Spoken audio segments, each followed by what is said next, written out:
Bonjour. Alors, vous pouvez vous présenter? Oui, donc moi c'est Madeleine Crampon, secrétaire de l'association EPADEC.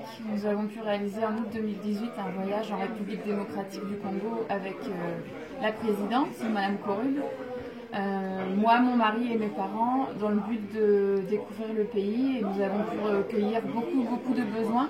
Donc aujourd'hui, nous œuvrons pour récolter du matériel médical, notamment, parce qu'on a vu qu'au dispensaire, il n'y avait pas beaucoup de matériel et que les habitants n'avaient peu de matériel, c'était très cher, et aussi du matériel éducatif pour les enfants.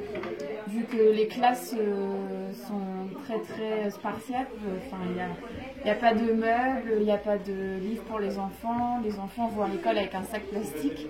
Donc le but aujourd'hui, c'est de récolter des fonds pour pouvoir acheminer un conteneur qui amènerait le matériel éducatif et médical. Et vous avez fait tout ça à Kinshasa même? Non, nous sommes allés dans un petit village enclavé, notamment où il y a le dispensaire qui s'appelle Sanzikwa. Et nous avons pu aussi découvrir Kinshasa. D'accord. Donc, qu'est-ce qui vous a motivé du coup à aller en Afrique? Est-ce que vous aviez déjà la connaissance de l'association, de l'existence de l'association EPADEC ou pas du tout? Alors oui, je connaissais l'association EPADEC via ma collègue qui est notamment la présidente, Madame Koruble. J'avais toujours voulu aller en Afrique.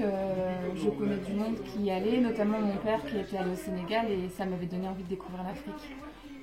Donc, cette découverte, ça vous a fait quoi personnellement dans votre vie?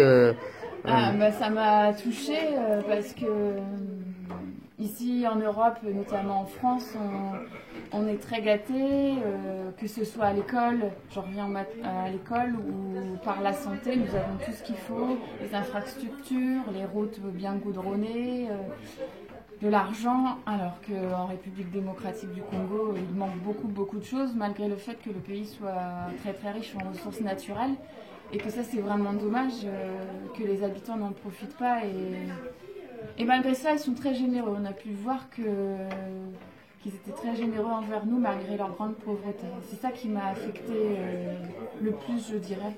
Cette volonté d'agir, cette volonté d'être ensemble, la solidarité.